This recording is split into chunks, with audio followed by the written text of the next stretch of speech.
Now you talked about productive, and another thing that you and I share, I talk about people look at people like us, oh, you're so busy. Now, I believe there's no such thing as busy. Tell me what you believe about being busy. I think busy and productive are not the same thing. I think I like being productive, you know what I mean? And I don't want to just waste time spinning my wheels, because a lot of people can do that and make you feel like you're getting something accomplished, just filling up every gap of your time. But to me, I also feel like, man,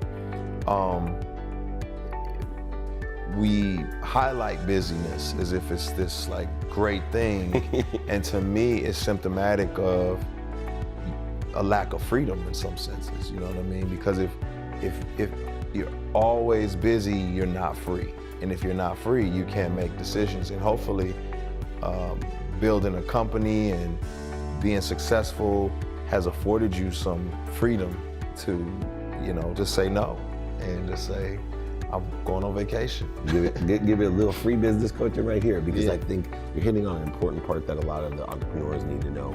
You have being busy. Everybody has 24 hours. Yeah. 24 hours of activity. In fact, I used to tell people, you want to get a busy guy, get a guy who sleeps half the day. He's really busy. Why? Because he's not productive, but he's also not accessible. And accessibility has two sides to it, and I think it's going to resonate with you when you start re-engineering this in your own mind. One is, how accessible am I to others? Right? That's what you're talking about, right? Non-availability. But where most people fall down and don't understand productivity and accessibility is, how do I access that which inspires me? Right? Because that allows us to be in receivership and do so much more. For People sure. look at your career and you're so young, right? And they're like, how do you do all this? Yeah. It's not because you're more busy than anyone else. We all got 24 hours. For sure. I promise you. Today's the same for you and I, but our productivity and accessibility, as you stay up till 3, 4, maybe 5, 6 a.m., you're so accessible. Not just all the people that are going to be here today inspired by your music and your vibe, but also what you're accessing, right? We're living through and we're in receivership to give to others and empower others and inspire others. For sure. So when you think of productivity, think about accessibility as well. About that as it is. Can I ask you about the consistency? Because for me, I teach activity, 24 hours of activity. I look at things with productivity and accessibility in the 24 hours. I don't define what's done in a linear time frame as anything other than activity. So you listed it out, for such a young person, you listed them out very succinctly, because I know you understand what I'm talking about when I say sleep is an activity. It's one that you have to be productive and accessible, understanding that. People distinguish things as this is work or not work, and work has a negative energy to it, right? Because it insinuates struggle, resistance, all these. For me, I think there's activities you get paid for and activities you don't get paid for. There's no work in it, and I can give you 25 examples during the day that I do things that people would pay to do, but I get paid to do them. Exactly. And I know of things that I use, being a second baseman for the Padres. He's paid to do that, but I'd pay to be a second baseman. I'd pay money. I could afford it, right? If they're gonna let me start, I'd pay money to do that. So is it work? So, just the control of perspective. So any coach, no matter what age you are, right, is not necessarily, there's certain coaching that you need situational knowledge, like how to shoot well. That's a whole separate area of coaching than having this control of perspective coaching.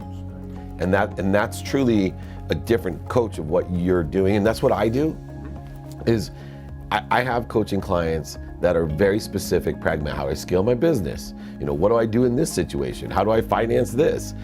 Can you fund this? Can you look at my business plan?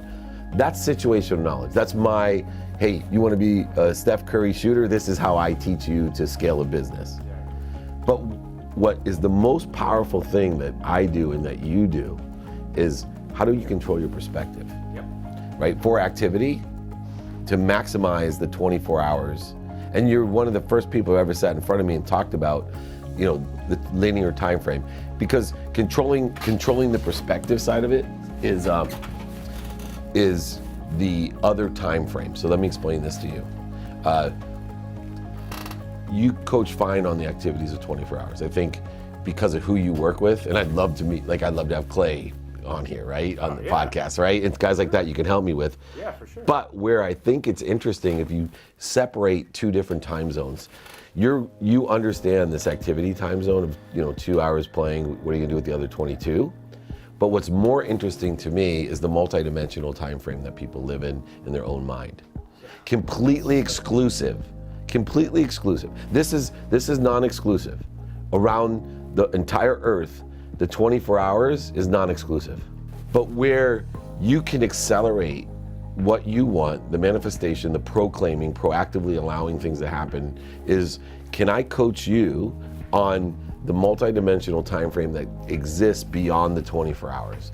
And the only way to coach multidimensional time is to proclaim for yourself that I am a coach of the consistent controlling of perspective. Man, you just hit on like so many points that I believe big time, man. I think. Oh, man, yeah, like even like nothing is 24 hours. That's a chapter that's in my book that I'm writing right now. And the book is all about mindset shifts, which controlling perspective. Exactly. Yeah. Which when I listened to yours with Jeremy, like when I told you in that email, like I didn't even realize I'd been listening to you, that it was you, but like everything that I heard was like mindset shifts, because people are just, it's so hard to change someone. You know that. Like, yeah. You can't change anybody. Can I stop you there? Because this is a life lesson in, I really think it's an important life lesson. If we could take the amount of time that people waste on trying to change others, and not just in personal relationships, right? But like I spent years ruining my relationship with my father because I tried to change him instead of understand him. But even moreover in sales, I am a business coach as well.